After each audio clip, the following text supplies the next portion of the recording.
Maurice James Jr. Just off the jump, can we give Maurice James Jr. a round of applause for such a beautiful performance?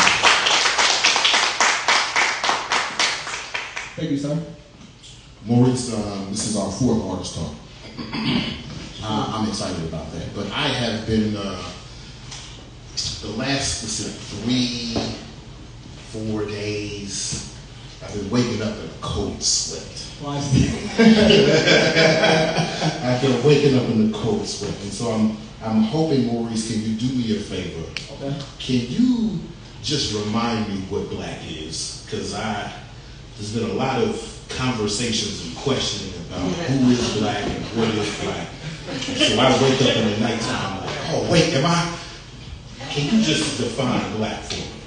I cannot define it as like in the direct definition. I think it's just something that we're just kind of born with, we just know. So I don't know how to explain that knowing. It just is. So you're saying I'm stuck with my midnight sex? Yeah. I can't give you a direct definition of what it is. I know it's there. I know when I see it. You know, I know when I feel it. I know what it smells like sometimes. Okay, well, let's explain the feeling and smell. You know what? Start with the smell of black. Alright, so I mean, it could be anything. It could be like I think Denzel talked about even like the hot corn joint. It's like it smells like the nostalgia smells like that you can like recognize. Even like something that being cooked in the morning or dinner, some of those things, or just anything like hair grease or apple sheen. Those are smells, but the feelings are just like I guess atmosphere you go to that you know just like a beautiful black place that you can kind of correspond with. You know, even like having that flag, like people kind of come here, they know like they're in black space. You know, it's for black people. So those colors also, the colors mean something to black people. Yeah. I mean, there's no direct thing called what it is. I don't know. You're not helping me. I'm sorry. It's okay. Let's talk about art though. Okay. We're here at the New Negro Manifest Destiny. What's the official name of the exhibition? The New Negro Manifest Destiny. New Negro Manifest Destiny. Right. Can you do me a favor real quick? What's that? Can you put yourself in the shoes of Elaine Locke and walk in here and just describe what you see? So, I mean, I guess in the shoes of Elaine Locke, I think when he was talking about like psychology, like just like in the confidence of like just like knowing who you are, knowing your history, and just like knowing your culture and what that will do to you. I'm not sure what he was saying. I've been talking to these individuals a lot for almost a year, but I think I really just was trying to take his words and his knowledge and do as a jumping off catapult to like building what a new Negro society could be, given without any restrictions or barriers or whatever like that. So I think you probably see the promise of like the future. Can you do me a favor, Maurice? Can you introduce me to each one of our guests that you have? My name? Yeah. I cannot. Okay, that's fine. Yeah, so because some individuals are just like just figures from that time. I mean, there's James Weldon Johnson you recognize. That's the soldier Martin Delaney. The woman. That's Martin Delaney right there? Yeah. Okay, cool. Yeah, so her. She was just the Black Madonna. The lady right there, which is known as like an acting coach or teacher. So a lot of people don't have names, but that's Schomburg right there. That's Schomburg Library. So you know, I forgot what his last name was, but they all were from the World of Horizons illustrations of black people in the Negro book from that time. So you know, okay. Every individual I could name, I just was trying to correspond the individual, the picture, how they look, the serious expression on their face, and then corresponding with the building that kind of locked it all in. So the people were important in some aspects, but also like their names were not. I think it was just trying to use this capture time with the image, so it was built that way. I'm glad you said that. Because when I was in here on Thursday, I was trying to Google image some of these people, and they were like, I can't. Yeah. Google told me I can't find these Negroes. Yeah, it's an unknown Negro, but serious person at the same time. They're doing a serious job. Exactly. In my world. Yeah. I am, so as I said before, this is our fourth artist talk, and what has blown me away when I first walked in without looking at a single piece was the abundance, the amount of pieces that you had. And I made a comment to you that in this particular exhibition, I have seen more pieces in this exhibition than all of your exhibitions combined, which to me means that you went a place to do this. And so, a two-part question. When I go to your other exhibitions, you and I are both immersed in a black tradition. So I can usually recognize what images I've seen before and what images that you have combined to make something new. Usually like a 50-50, right? Today I'm at like 80-20, 80% ignorant. Wow. Which means to me that you have engulfed and immersed yourself in a blackness that I have not been there for. So like, take me down that rabbit hole, if you will. How did you take us through the process of how you got to so many pieces and how they represent so many different ideas? I think it came down to like wants and needs, or like the necessities that because every exhibit, you get about a month or two to kind of explain these things, or just one particular idea, and then flesh it out, and it is what it is. But I was trying to find multiple avenues and infrastructure for those ways, because you need so many different things and so many moving parts in the society that I can kind of weave it into everything and kind of talk about all things all at once. But the lock-in part was like making it all kind of look like it's from the same vision, to kind of like make it all mixed together, working at the same time. So it's a complete operation happening all at once, but just every building has a different purpose. So every person has a different thing they need. So from the hospital to the schools to the plazas to the power plant to the security and structure and the science and research, is all made for that reason, just because we need a lot of stuff. Right. And we need society does. So I just try to think about it as a whole.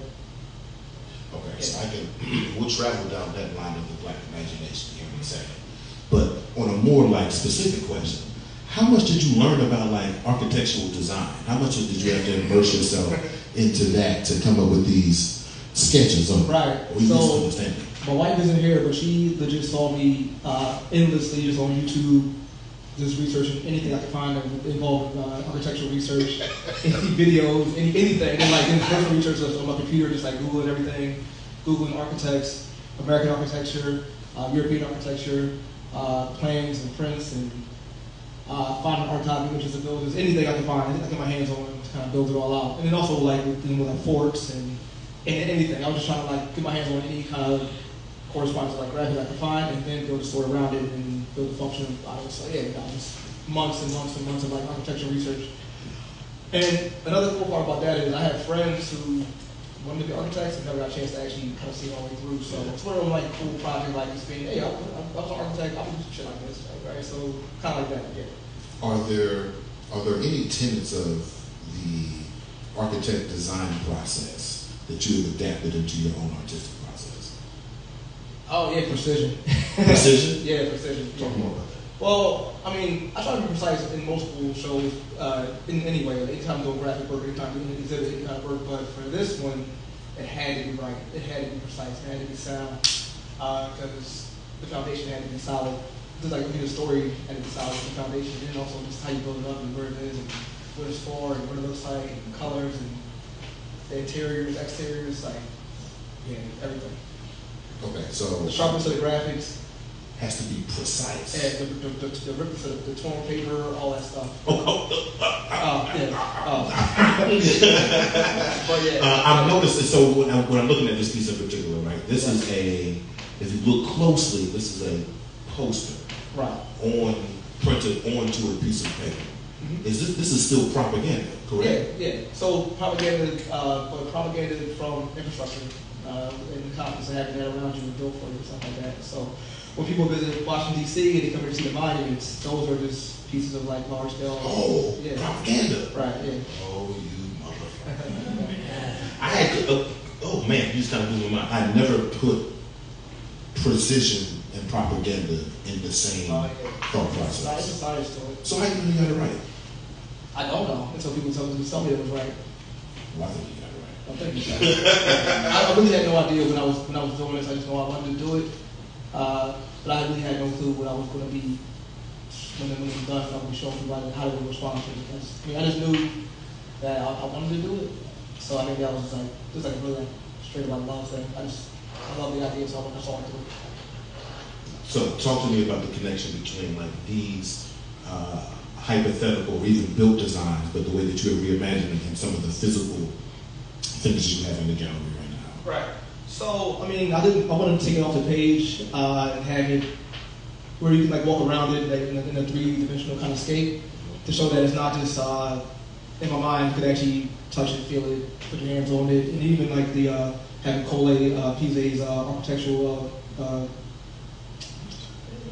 wouldn't call it game, but his architectural display. He called it manipulative. And then also having Jenga, just think about like building stuff, and get your hands on like construction and stuff like that. I just want to just do a full immersion thing as much as possible. When I came on Thursday, even the globe, even though my globe is small, I do need a bigger globe in the house, but I've always thought like all those brilliant cats had a globe in their in their studies. This is true. Yeah. I love that you brought PZ's code here. Mm-hmm. We had PZ at a parlor a few months ago, and the thing that I commented to him was, when we first looked at, we were just having this conversation, when we first look at all the pieces are circular, and you think like, I can't build nothing with this. Right. Like, what is this? And then you start to play with it, you start to manipulate it, and then you start to realize that maybe how I was trained to build things were in these very traditional straight lines. Right. And so I'm seeing that even with these reimagining of architectural designs for the black purpose, you are thinking outside of those straight lines. Yeah. And you know the perfect example I saw, all this is beautiful. Yeah. Billions of dollars of work we sit in the middle of. But the most beautiful reimagining of physics that I saw was you and your daughter playing Jenga. Right on, man. Yeah. And you didn't play it the regular way. Can you explain your daughter's version, who you have taught to think outside of straight lines, her version of Jenga? Right, but she taught us. Oh, shit. Yeah, no. So she says, you want to play more interesting, and she'll start putting the pieces in a different angle to like build as a scary tower rather than just building a regular traditional kind of game. Because I think she sees me working a lot. She sees me kind of messing around with stuff, and then she just sees me operate all the time. So she must do something interesting and cool because she always sees me doing something interesting and cool. So I think it's just a byproduct of that. Yeah. Okay. The kids, I mean, they did. Like legit. She reinvented the That game. blew my mind. Of course. 6 years old, reinvented Jenga. Yeah. Okay, let's get back to it. I'd be blown away. All right, she'll be hearing out in a moment. Okay, I'm looking forward to it. Yeah. Okay, so y'all should play her Jenga. Y'all should try if that. you want that work, make sure you go play Jenga with her. Yeah. Okay, so when I walk in, I see each individual place, and I have them all written down. Oh, right on. PowerPoint, Yeah. United Nations, the new Negro Plaza, Right. the Office for Black Information and Ideas. So many, and it goes on. I don't want to bore everybody, but it's like a list of everybody. Each one of these pieces is actually an imagined infrastructure where work takes place. And also, a lot of where my work comes from, the individual pieces I've made in the past, all come from one of these particular buildings. What do you mean? The Black Trust Tower, the house by the Black Trust Bank that I had in the last show, the Black Ballcast building where it has like more information buildings that I've created, the power plant, the forts, I mean everything, all the stuff that comes from different buildings that I've created. I think I heard someone ask this question earlier, but where did you start? I started with I gave you a piece months ago, like a long time ago. So I started with like just buildings and structures and the actual plans, but other people want them. First, I was like, oh, these are cool. Like these are great old designs as far as like the buildings and everything, and the functions of buildings. And then I started actually putting the people next to the buildings to make the technical graphics that shows the architects with the work and everything. That came up phase 2. Right. Why do I have this feeling? You just admitted it. You're like, I can feel it right now. That these places aren't hypothetical. These are real places. Yeah. Yeah. To me, they are. So do they exist? I mean, they're exaggerations. So even Madam C.J. Walker's house was this house where she had like tons of people coming over there. It was a beautiful building where she just had like parties and everything, and she had just people were talking about like race relations. And at the time, I just put it in a crisis and exaggerated the scale of the building and gave her just a picture of it. Right. And even with Jack Johnson's his house, his estate, he's the champ of the world, so you would assume the champ would have this palatial estate that was like beautiful and expansive. So it's just like visual, just stimulating examples of like what it could or should have been or how it could have been. Based on what people understand now about celebrity and where celebrities live and what they're doing. So yeah. Okay. This is a metaphorical question, but this is a large question. Where does Jack Johnson live in relation to Madam C.J. Walker? They're on the same street. That's what I thought. Yeah. So do all of these plans and buildings, do they exist in the same campus? Yes.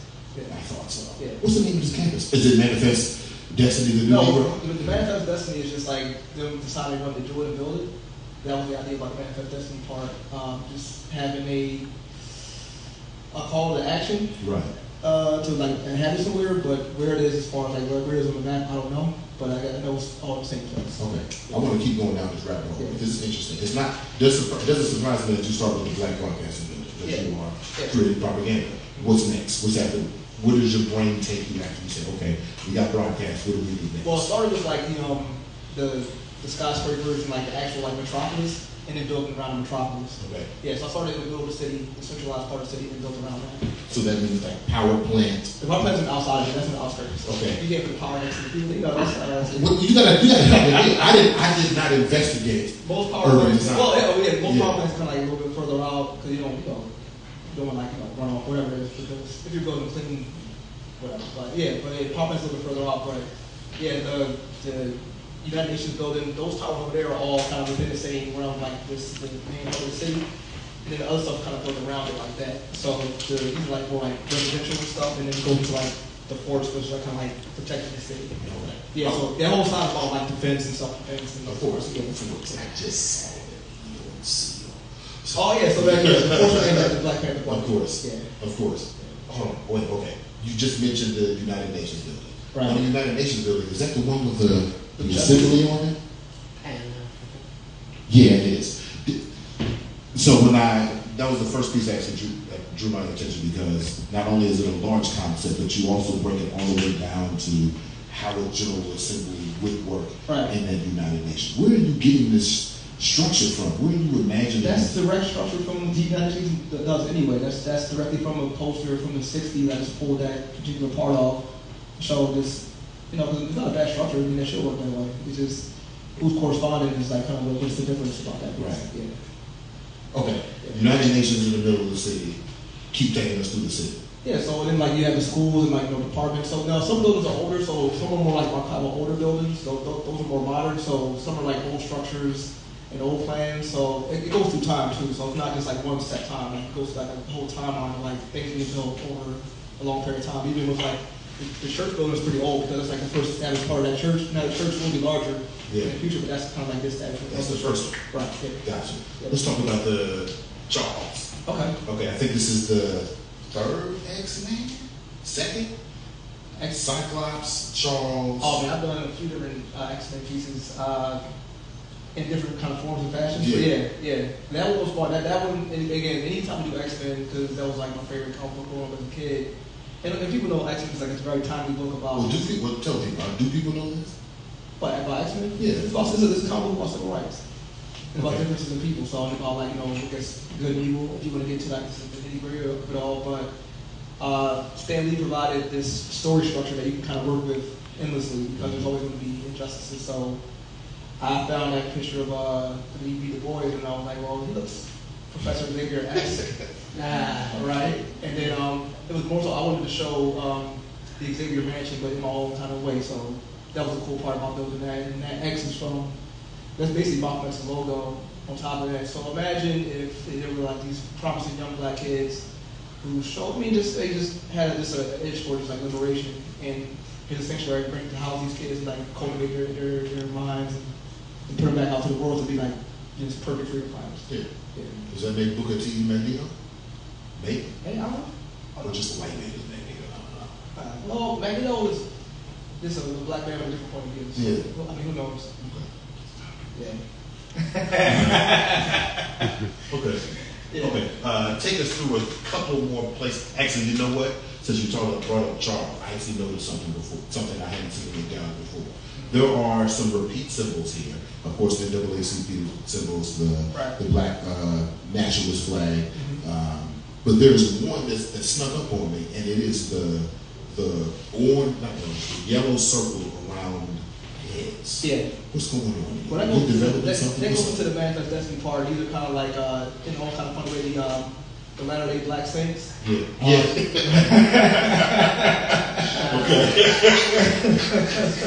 So that's kind of where it comes from. It's kind of like a play on that. Also just a very cool design tool to draw people in really fast. So, but they are like the Latter-day Black Saints. These are like people that were around like late 1800s to like 20s and 30s or whatever. So these are 100 years ago, which is enough time to like give these people sainthood, I guess. Like sainthood. Yeah. Okay. Going back to the symbols though, But I was actually surprised to find out that the Black Liberation Army actually had a symbol. Yeah. And so, in looking at that, are there other symbols that are from history that we wouldn't necessarily recognize off jump that you want to introduce us to? Not nothing that's like, Seize the Time becomes a direct thing from like propaganda posters from the Black Panther Party. Okay. So that's one. Other than that, I don't think so. There's like the atomic symbol. So there's no other. Oh, there's a symbol on the Black Power plant from Aaron Douglas that goes like, it's like a rhino. Yeah. Oh, down at the bottom. Yeah, the bottom. Okay. Yeah, so like there's like other little small little Easter eggs, but yeah, nothing that I can't think of anything else that's like a direct thing that's like unnoticeable. Yeah. Okay. But there's a lot of little small little details, like when Jack Johnson 3 times in this picture right here, he's like one of the pictures from Spike, it's like hello, like baseball card, so there's just different little small little cool things inside of everything. Of course. Yeah. Since you pointed to it, in our last time at the Underground Railroad, we had a complete like mini exhibition within your exhibition about Black communication. Right. You did magazines. You also did some reimaginations of like Time magazine and Life magazine. Yeah. But I see in this particular gallery, there's only 2 pieces. Right. And it's the Crisis. Right. Yeah. Why did you choose the Crisis? So the boy was a magazine about racial relations at that time, so I just wanted to like lock in on the history of that time. But also the Crisis was about very serious matters, so I wanted to like lighten up and make it about just like cribs, like celebrity homes, like how they were living. just kind of like not to do something real cool with it. So it really is about like just that, just lifestyles of richer things. So well, let me ask a more pointed question. Why not like the North Star or? The North Star is the actual North Star. The actual North Star is next to the building in the plaza. Well, I meant like the the magazine. Why not like an earlier like 1875 piece or even later like 1968 editing? Why that's what I mean by the Crisis. Why did you pick that particular 1905 place and time? Yeah, just to like to keep the history solid and sound. So hopefully when the boys on like the magazine that he was like producing at the time. So just a way to just like lock it in. Keep us immersed in that situation. In history, I didn't want to do the deviate from the history at all. I wanted to like keep doing exactly where I was like trying to place you, which is within this realm that I'm showing. Because as I'm sitting here, even when I'm looking at the Black Liberation Army, it feels like New Negro era, which is like the burgeonings of the Harlem Renaissance. Yeah. This is right before we get a different perspective of Black art. And so in that case, the Black liberation would be in the future. Right. Yeah. So then, in taking that same perspective, how do you expect future generations to take in this work that's coming from a perspective like it's 100 years old? Oh yeah, see that's the tricky part that I'm still kind of learning as I go when people are seeing it and experiencing it, because it was just me. I'm already kind of there. Yeah. So, okay. So I'm curious to see how people grab it, and then we talk about it and go from there. But I had no idea how people would respond to it. I really did not know. So it was really just something that I felt like had to be done in the scene, and then see what it does to you. Personal mission. How are you like handling popularity? Like, how do you respond to response? Because like if you to something you just said a second ago, if you're in the future and you're hoping people that catch up to you, and it seems like society right now is very focused on success equaling popularity. How are you dealing with that? How are you, if people are in the future and they can't quite grasp it, but you're there and you know they need to come this way, how are you like handling the response of either rejection or acceptance of that propaganda? One show at a time. Okay. One exhibit at a time, and the response, it varies, but for the most part. Has anybody straight up just rejected? Well, I know one person. Has anybody else straight up rejected your premise of the future? No, not really. Only because I give them visual things that they can recognize and know, so they don't feel like it's that foreign to them. That's why I play with history more than anything. Yeah. Okay. All these buildings. I'm on campus, right? I noticed one glaring, I want to say, something's missing. Okay. Do you know what's missing? So I know what's missing. There's something, if I'm walking on campus, there's something that, please, what's up, man? You know something snuck in right here, man. What's missing? If I'm walking in on campus, and I was walking in here, I'm watching your daughter, and you play Jenga, I'm immersed, I'm in the Johnson Atomic Research Center thing, and what did we build other than a bomb? I'm deep in the imagination. But then like, Johnny's grumbling.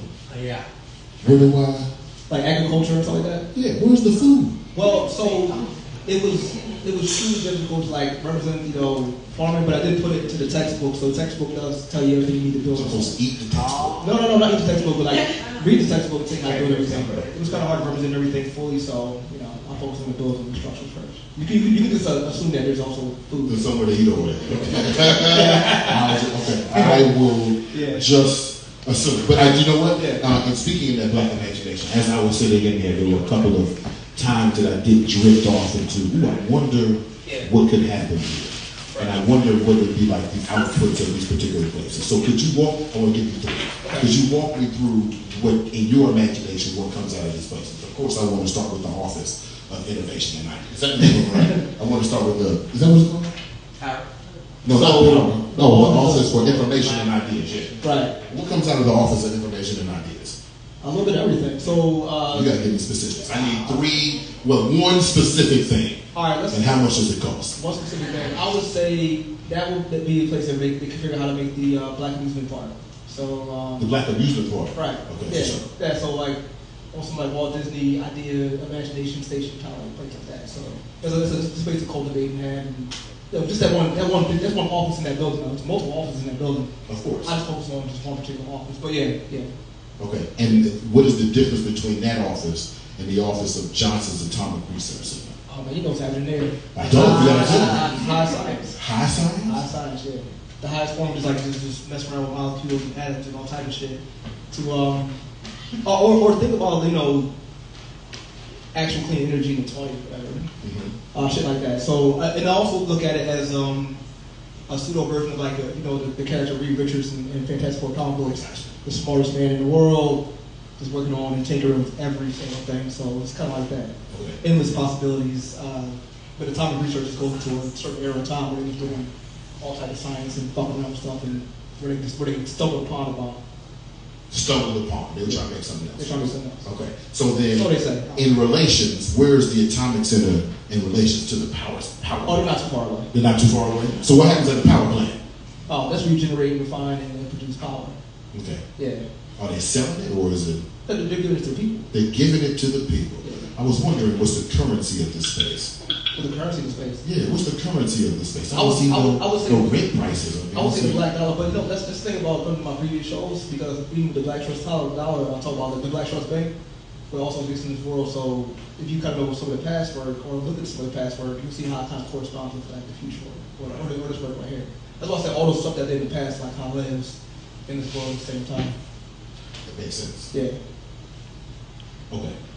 Couple more things. Oh, no. The last place I want to explore is the church, actually. Okay. Because something interesting came from the church that's not hypothetical, that is real. But talk to me about what hypothetical things are coming out of the Church of the Black Crusade. Right. So the church was just another thing that corresponds from a piece I did in the past, like Nat Turner being the vampire hunter. So so it really kind of throws in this idea about, let's say, like, there's like the doctrine of like Nat Turner about just like liberating yourself, being free, and that becoming an actual offshoot religion of like, whatever the main religion was they was preaching at a particular time. So it's just, that's the offshoot version of it. And it's like the church was a building on that, like building that principle of like this liberation. You've also made merch from that shirt. I did, yeah, I made a shirt that kind of corresponds with that. Why? Because I want to see people want to be actually today. People actually want to join the crusade. I want to see people really willing to buy into like a shirt or like spend money on that idea. Okay. Yeah, that's all. Yeah. I'm gonna give me a shirt. And I want to wear one, so I want to see how like have it on. You wore one to the party. Yeah, to the big was joint. Yeah. That was nice, man. Yeah, it was cute. Thank you, man. No problem. Okay. Let's talk about the technology for a second. Okay. Because we talked about how you're building when you're creating foundations for people to imagine new futures, Black experience, right? And then you bring us into the future with the AR videos. Talk to me about the decision to do so and how you chose your video formats.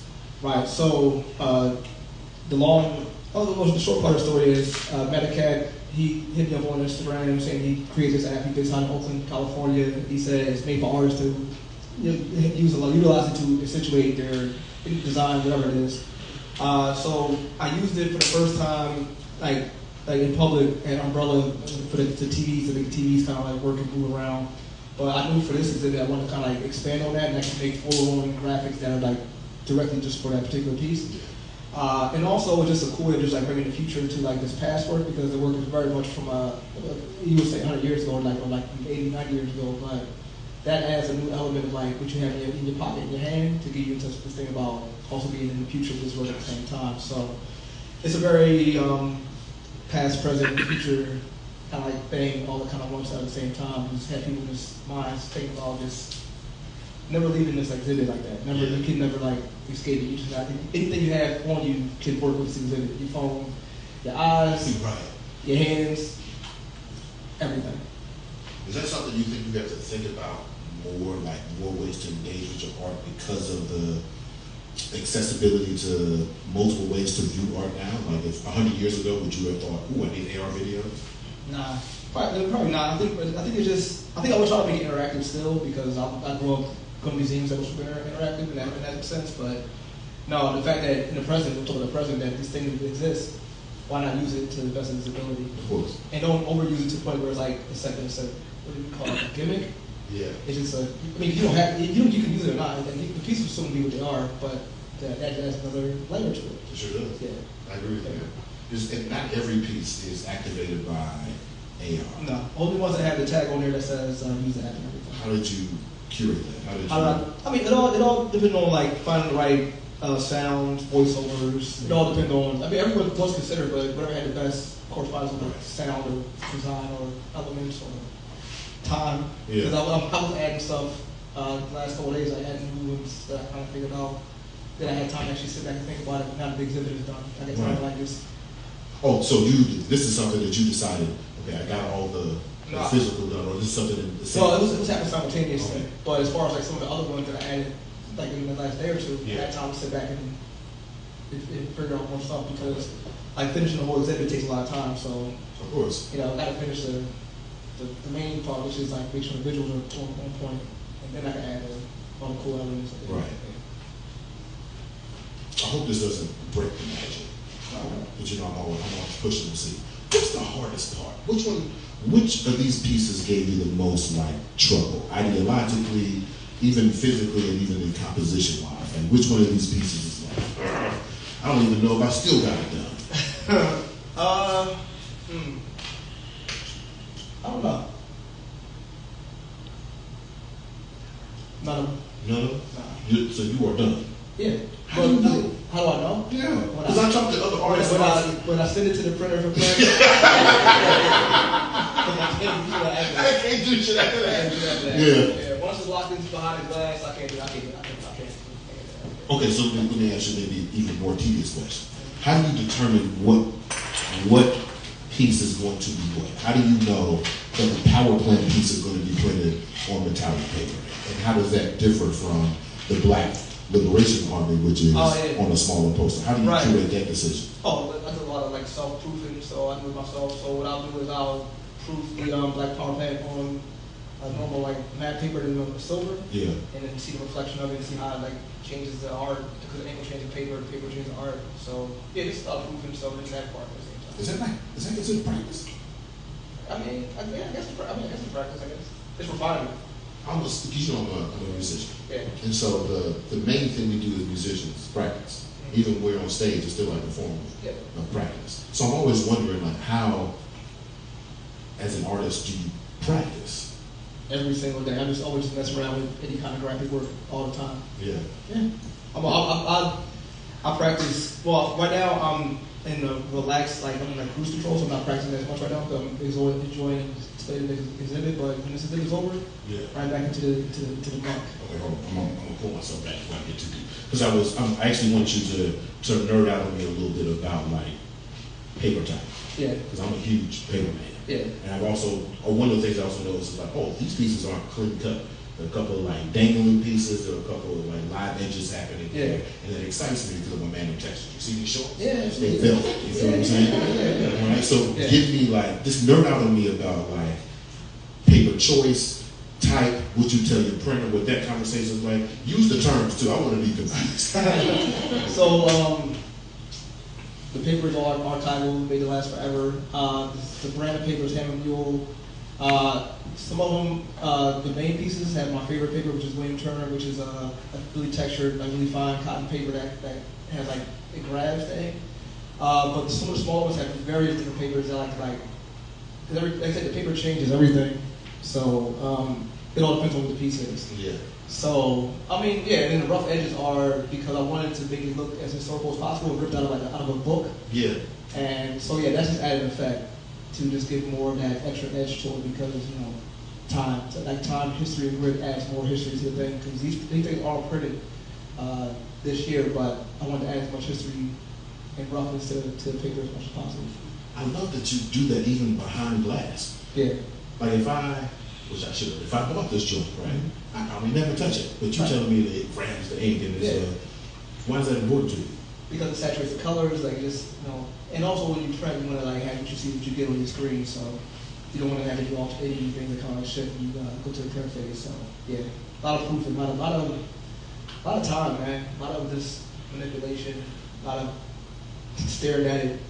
Because I'm living in this world, in this work, because when it's done, my wife will tell you, I'm staring at this work all the time. I'm walking around it, walking past it.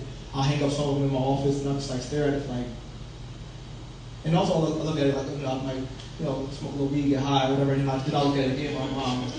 You need several states. Several states, yeah. Just to like make sure it is what it is. So a lot of time. Yeah, a lot of time, man. I told you before, just the abundance of pieces. I can tell that you lived in this space. Oh yeah. Still confused on how you ate because like there's no cafeteria, but like. Yeah, no, I mean I did consider that, but I couldn't find the right imagery that corresponded with agriculture and farming. What other deleted scenes are there? So there's a deleted cafeteria. What else? There's another fort. There's another school. There's all types of shit. Another school? Yeah, there was all types of different things I kind of added to it that couldn't make it because it didn't print right. So I'm not gonna show it. It wasn't 100% on point. Wait, did you change something? I didn't check that. Okay. It was all self-correction. Okay. Do you? What? Sorry. Do you have like other people? Or do you have editors? No, I didn't. You have a producer. No, I'm always doing it myself. I'm very hard on myself to get it right though. I'm the best person to do it. Okay. Why? Because I know what I'm trying to say. So I know when I'm not saying it right, or it's not coming out correctly, or anything like that. So yeah. Okay. Well, Maurice, I think that was my last question, bro. Do we have any questions from the audience? Oh yeah. Any, please. Any questions for Maurice? Go ahead. Thanks. Amazing works. Oh, thank you so much. I kind of wanted to ask a continuation question to one question you asked about these are all kind of infrastructure that could have or should have been built, or was as you said, exaggeration of something that was in these different eras. Yeah. But when you think about today, what do you feel is the black infrastructure that is being built or should be built? When it comes to I can't tell you for sure things that the way I want things to be built. I don't see it being built that way, but the second part of what it is built already currently. I think there's probably rec centers and community centers and stuff like that, and those are very important. But I'm talking about overarching monuments. Yeah, kind of as an idea, what do you feel? There's that. Yeah, that's one thing. Yeah, but I'm talking about overarching, just structures that are really large that you're trying to see from any kind of vantage point. Almost like monuments, if you will. Yeah. Those things I don't think actually truly exist. Statues exist. I told you also statues, but not the way I'm kind of the way I'm envisioning the world that's built around me. Is what I'm saying. That's my favorite. I'm thinking hard too. I mean, that's what the show came about because I was trying to think about it and I didn't see anything that exists in that form or fashion. Oh. And also, say that again. I don't know if people heard you. The show came about because of what? The need of like having those things built around you, built for you. And the only thing you can think of was Tyler Perry Studios. I don't think about anything. Really. They shaking their head over there. Yeah. Oh no, those are schools. Yeah. Right. But those are for sure infrastructure things. I'm talking about like skyscrapers, towers, shit like that. Or even my Pop's here. What up, Pops? Like even when I did a piece in my last show that had the embassy. You bought a piece, right? That was kind of jumping off point when I started doing building-based work rather than just talking about it, whatever. I want to show places where the actual ideas actually exist. So that's kind of where it kind of jumped off. Yes, thank you. I really have enjoyed this, and Thank you. I happen to be an architect and taught urban planning. Right on. Yep. So I can identify with this sense. I wonder, therefore, it reminds me of utopian urban planning schemes like by Corbusier and Oscar Niemeyer in Brasilia. So the capital of Brazil, it could be laid out like this, or rather, it is. This is another version. Right. Were there any black visionaries who, besides Paul Williams, who may have imagined these utopian schemes? Because that is the hallmark of 20th century building, imagining a total environment. Right. And everything is master planned. And this is it. Like, you've got everything except for, I don't see a hospital. Is there a hospital here? In the corner. Where is it? Look at y'all.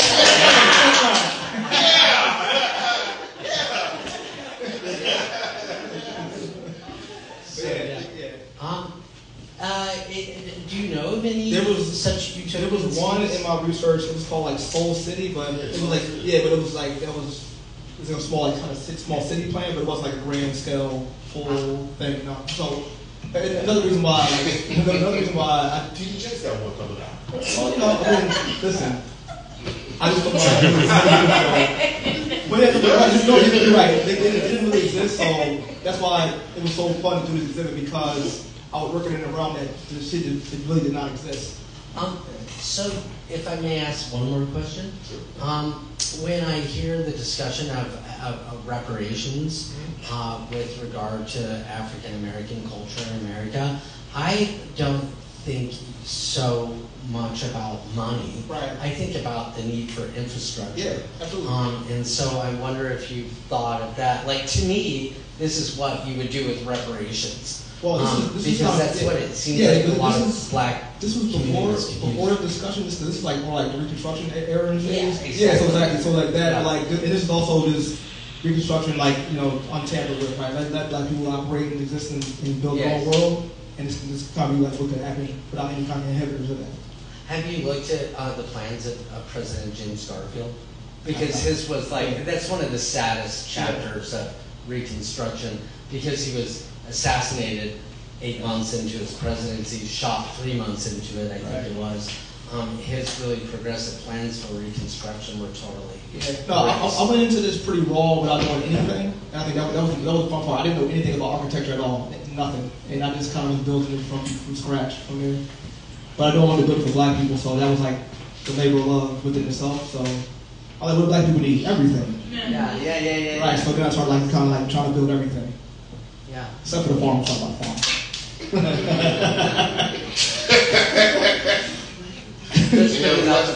We did not work on the farms. I'll try to do something. Yeah, exactly. We need the farm and the dispensary. And dispensary. Well, I mean, no, I think it's sparked a good question for me. What city are we taking over?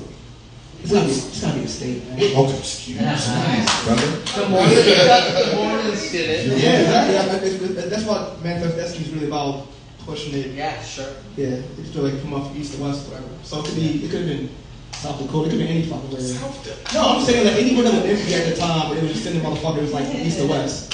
There was tons of states there, man. Like New Mexico, I don't know, whatever. It wasn't New Mexico. I'd say New Mexico. Whatever.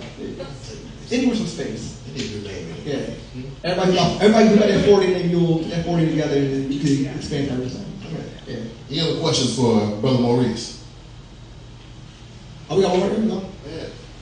I want a question from senior. That's what I want a question from. So, I don't think it's always yet. you know, from just everything that you built here with your art, right, and building this compound of sorts, things that we need, right, in the crusade and the revolution that we want and what needs to happen. Right. Have you been able to tap into, and you know, I know you use a lot of imagery from like the 19th and early 20th century to depict like a lot of these folks who I think tap into a consciousness of generations before, Yeah. you know, us.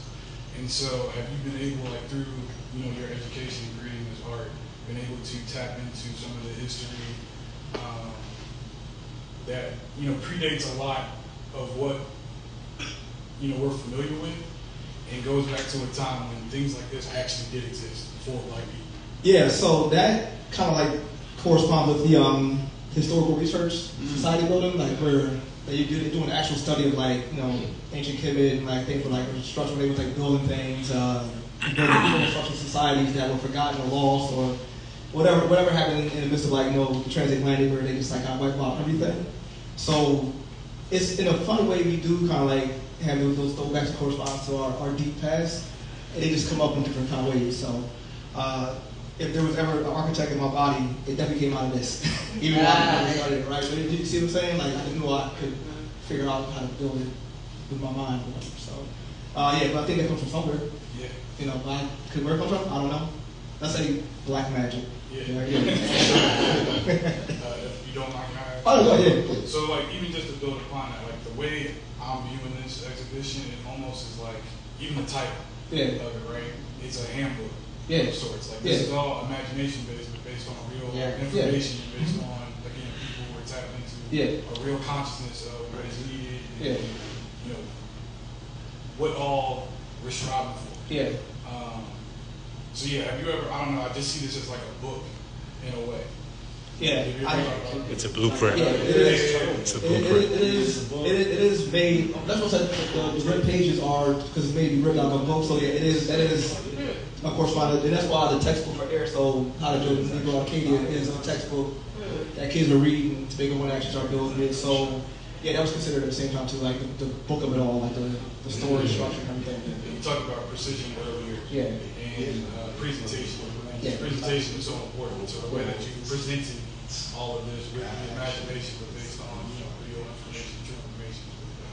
Thank you so much, man. I appreciate that. Yeah. Right on. Any other questions? I have a question. A lot of these figures are recognizable to me. I'm just wondering, like, what like contributes to your choices about like how you might frame a character? Oh, well, I think the main thing about using these particular individuals were locking in that particular time. They were all illustrated from the same time, so I was really trying to lock in on the history of that particular time and what I was talking about. So they come from the New Negro book, just for that reason. So this made it like lock in just exactly on that time.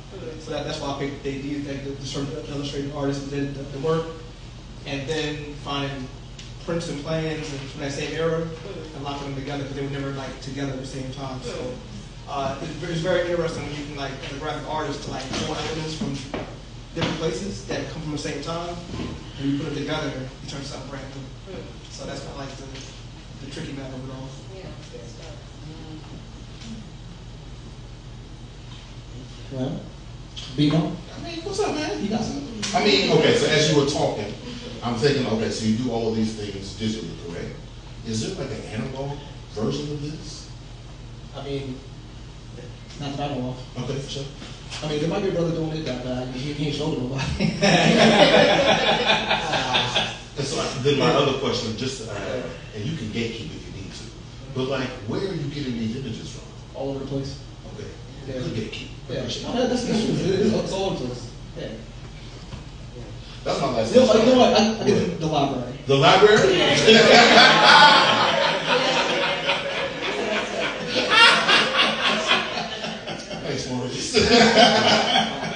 All right, I don't have any questions. So- Kramer! Can we give our artists a round of applause, please?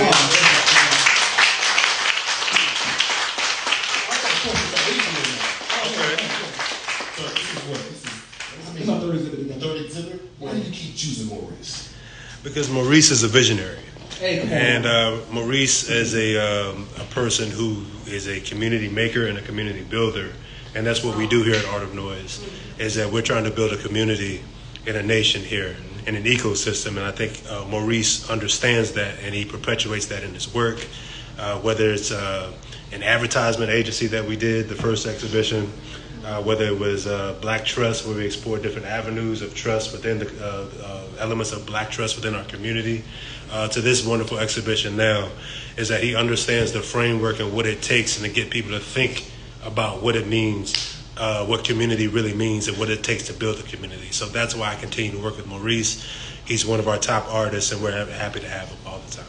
So. Right on. Thank you.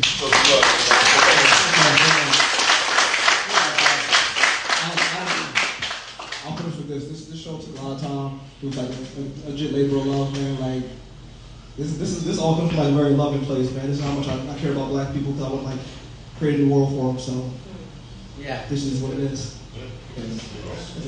So please stick around. Oh, so, hey, DJ Lowe's Lane will be rocking after all this. So yeah, let's hang out, chill, and I'll talk to you about the book. And we have a QR code that has the app. So as we've mentioned, that some of the pieces have animation to them. So if you download the app, you can hold it up to some of the pieces and get the animation effect as well.